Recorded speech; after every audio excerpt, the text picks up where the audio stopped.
ដំណើរដើមតងតើអាការៈសុខភាពគិសដនហ្នឹងតើប្អូនស្រីមានអាការៈយ៉ាងម៉េចហើយបានទៅមន្ទីរពេទ្យយ៉ាងម៉េចបានពិនិត្យដឹងថាមានដុំគិក្នុងសដនហ្នឹងណាចាបងថ្ងៃមួយបងបានញ៉ាំនៅចំណីអាហារខុសចាដូចជាសាច់គោពេលនោះផងដែរក៏មានធ្វើឲ្យទ្រូងគិទ្រូងរបស់នាងខ្ញុំហ្នឹងគឺវាឡើងឈឺចុកចាប់ចាអញ្ចឹងទៅពេទ្យនៅខាងស្រុកមេមត់គាត់ក៏ឲ្យយើងមកពិនិត្យនៅភ្នំពេញចាដោយសារតែនៅទីនោះអត់ទាន់មានវិច័យវិទ្យាពូកែដូចនៅភ្នំពេញទេចាអញ្ចឹងទៅក៏បងអូនបានសាកល្បងចូលមន្ទីរពេទ្យរហូតដល់4ស្ថាប័នដែលគាត់បានពិនិត្យហ្នឹងគឺលទ្ធផលចេញមកដូចគ្នាទាំងអស់ហ៎បងចាបាទមានន័យថាបងអូនបានមានអារម្មណ៍ថាឈឺនៅក្នុងទ្រូងហើយក៏ទៅពិនិត្យទៅពេទ្យខេត្តក៏រុញឲ្យបងអូនមករាជធានីភ្នំពេញបន្ទាប់មកទៅ4ពេទ្យគេពិនិត្យឃើញលទ្ធផលដូចគ្នាតែលទ្ធផលហ្នឹងយ៉ាងម៉េចដែរអូនគេបានបញ្ជាក់យ៉ាងច្បាស់ថាឲ្យយើងសាកល្បងក្នុងការចោះសាច់នឹងមើលដើម្បីយកទៅពិនិត្យដោយសារសង្ស័យថាជាសាច់កាចទេបងចាបាទអូខេអញ្ចឹងអាចនិយាយបានថាលោកគ្រូពេទ្យវិនិច្ឆ័យថាវាគឺជាដុំគិះដែលជាអាចសាច់កាចហើយអញ្ចឹងដល់ពេលទទួលបានដំណឹងអញ្ចឹងតើបងអូនមានអារម្មណ៍មិនដែរភ័យបងភ័យខ្លាំងត្រឡប់ទៅផ្ទះវិញគ្រួសារក៏បានពិភាក្សាមួយម្ដាយនាងខ្ញុំគាត់ដាច់ខាតអត់ឲ្យវះកាត់ទេដោយសារមានសាច់ឈាមរបស់ឪពុកខ្ញុំផ្ទាល់គាត់មានបញ្ហាដូចខ្ញុំដែរចាអាចនិយាយបានថា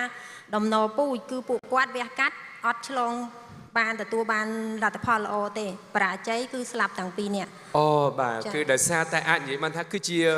ជំងឺហ្សែនជំងឺបន្តដំណពូជដែរប៉ុន្តែកន្លងមកអ្នកដែលគាត់វះកាត់នឹងធ្លាប់មានបទពិសោធន៍ថាបរាជ័យដូច្នេះគ្រួសារបងអូនបានអត់ឲ្យវះកាត់ទេអញ្ចឹងដំណក្រោយមកនៅពេលដែលគេមុននឹងគេណែនាំឲ្យមកហ៊ានតើបងអូនមានញ៉ាំអាហារសុខភាពអីផ្សេងដើម្បីបង្ក្រាបទៅលើការរៈឈឺឬក៏គិះនៅក្នុងដើមទ្រូងបងអូននឹងអត់បាទចាបងមុនដំបូងពេលដែលនាងខ្ញុំចុះពីពេទ្យទៅវិញគឺសាកល្បងញ៉ាំថ្នាំខ្មែរតែបានតែត្រឹមមកទប់ស្កាត់កុំឲ្យវាវិវត្តទៅខ្លាំងចាក៏ប៉ុន្តែវាអត់បានអាលាយដោយអ្វីដែលយើងរំពឹងទុកនោះទេក៏បន្តការទៅសាកល្បងព្យាបាលនៅគេល្បីថាថ្នាំនៅវៀតណាមបងចាបងអូនញ៉ាំអស់រយៈពេល6ខែគឺធំថ្នាំសុទ្ធតែម្ដងចាអញ្ចឹងទៅវាធ្វើឲ្យនាងខ្ញុំមានបញ្ហាបន្ថែមទៀតគឺបញ្ហាតម្រងនោមហើយនឹងកាពះពោះវៀនរ៉ាំរ៉ៃផងដែរចាបន្ទាប់មកក៏ផ្អាកក្នុងការញ៉ាំប្រភេទថ្នាំហ្នឹងក៏សាកល្បងនៅអាហារសុខភាពផ្សេងទៀតដូចជាផលិតផលចេញដតៃប៉ុន្តែនៅតែអត់ទទួលបានលទ្ធផលបាទសរុបសេចក្តីឡើងវិញទម្រាំតែដាច់ចិត្តប្រើប្រាស់អាតូមីគឺសោះអស់ហើយមានថ្នាំខ្មែរមានឱសថមកពីខាងប្រទេសវៀតណាមឡើងខូចកាពះខូចតម្រងនោមហើយសាកអាហារសុខភាពដតៃទៀតដែរប៉ុន្តែនៅតែអត់ទទួលបានផលប៉ុន្តែដោយសារតែបងអូនស្រីមានគិះនៅក្នុងសដនអញ្ចឹងបងអូនស្រីមានបុតហើយបានដឹងឬក៏ដឹងមុនពេលមានបត់ដែរពេលហ្នឹងកូនទី1បងចាប់ផ្ដើមកូនទី1មកគឺនាងខ្ញុំមានបញ្ហានឹងផ្ទាល់តែម្ដងហើយគ្រូពេទ្យបានណែនាំឲ្យយើងកុំឲ្យកូនមិនដោះដើម្បីខ្លាចឆ្លងមេរោគហ្នឹងទៅគាត់ក៏ប៉ុន្តែជាក់ស្ដែងគឺនាងខ្ញុំអត់មានទឹកដោះតែម្ដងចាកូន2នាក់មុនគឺគាត់បានញ៉ាំទឹកដោះគោ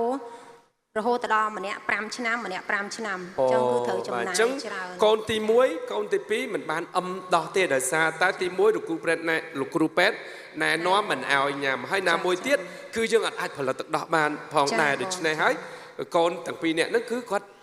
ដោះគោទាំងអស់បាទអញ្ចឹងក្រោយមកហេតុអ្វីបានជាប្អូនចាប់ផ្ដើមប្រើប្រាស់ហេមហ៊ីមបាទ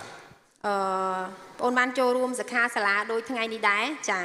ហើយក៏មើលឃើញអំពីហេមហ៊ីម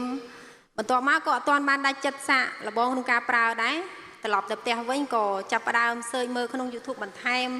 ឃើញថាមានអតិថិជនក៏ដូចជាគាត់បានប្រើប្រាស់ទទួលបានលទ្ធផលគាត់និយាយនៅក្នុងវីដេអូហ្នឹងរៀងចំថាបញ្ហាដូចប្អូនដែរចាអញ្ចឹងទៅប្អូនក៏បានសម្រេចចិត្តសុំគ្រួសារបានសាកតែគាត់ថាអត់អីទេសាកល្បងចុះបើសិនជាអាហារសុខភាពមួយនេះអាចជួយទៅដល់សុខភាពរបស់យើងបានចាដោយសារតែមុនដែលខ្ញុំបានមកដល់ក្រុមហ៊ុននេះគឺខ្ញុំបាន ធ្វើការលក់ផលិតផលដូចជាថ្នាំដុសធ្មេញមានអតិថិជនគ្រប់ត្រច្រើនអញ្ចឹងខ្ញុំគិតថាថ្នាំដុសធ្មេញមានអតិថិជនគ្រប់ត្រច្រើនយ៉ាងនឹងចុះតម្រាំតែអាហារសុខភាពចាខ្ញុំក៏គិតថាដល់ពេលបងអូនទទួលយកទៅប្រើប្រាស់តើ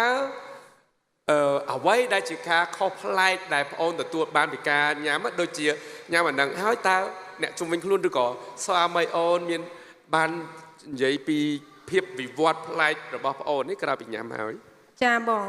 ដោយសារតែបងអូនមានបញ្ហាដុំគិះនេះគឺវាឧស្សាហ៍ហេវហត់អស់កម្លាំងកុសខ្យល់ជាប្រចាំអញ្ចឹងទៅបងអូនបានសាកល្បងញ៉ាំរយៈពេល1ខែទៅ1ខែឆ្លងបាន2ខែគ្រួសារក៏គាត់បានសួរថាអូនដូចឥឡូវដូចខានកុសខ្យល់ហ៎អញ្ចឹងនាងខ្ញុំក៏ដោយសារតែជីវភាពប្រចាំថ្ងៃយើងលក់ដូរជាប្រចាំថ្ងៃចាអត់សូវបានចាប់អារម្មណ៍ទេក៏ប៉ុន្តែខ្ញុំបានញ៉ាំមួយថ្ងៃ2កញ្ចប់ព្រឹក1ល្ងាច1ចាភ្លេចខ្លួនទៅក៏បាត់អាការៈកុសខ្យល់កុសអីជាញឹកញាប់ទៅអញ្ចឹងជាមធ្យមមួយខែកុសខ្យល់ប្រហែលដងបានដល់ថ្នាក់2ខែអត់កុសខ្យល់ម្ដងដល់ថ្នាក់ប្តីសួរបងអត់ក្រោម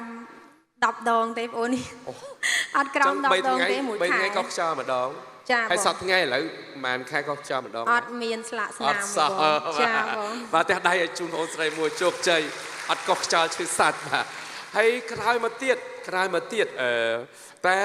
ពេលកុសខ្យល់ហើយយើងអត់ទៅពេទ្យទៅអីជួសរោមជួអីទេយ៉ាងម៉េចនៅពេលធម្មតាតែយើងអស់កម្លាំងភាគច្រើនយើងទៅពេទ្យដើម្បីជួសរោមហីពេលមុនប្រើប្រាស់បងអូនទៅពេទ្យញឹកញាប់អត់អធិស្ឋានញឹកញាប់បងមួយអាទិត្យទៅដាក់សេរ៉ូមអញ្ចឹងបានរយៈពេលតែត្រឹម2ខែអី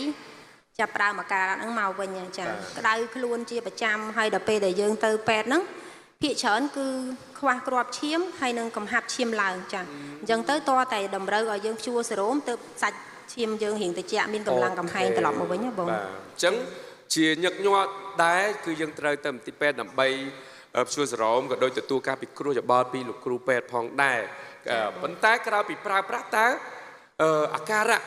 ឬក៏គេហៅថាចំនួននៅក្នុងការទៅមន្ទីរពេទ្យហ្នឹងតើមានការប្រែប្រួលយ៉ាងម៉េចដែរអត់អូនថយច្រើនខ្លាំងមែនតើបងចាសូម្បីតែដល់ពេលដែលបងអូនបានញ៉ាំទៅស្រួលខ្លួនក៏បន្តឲ្យកូនញ៉ាំជាមួយវីតាមីន C គឺកាត់ផឹងតែម្ដងពីពេទ្យចា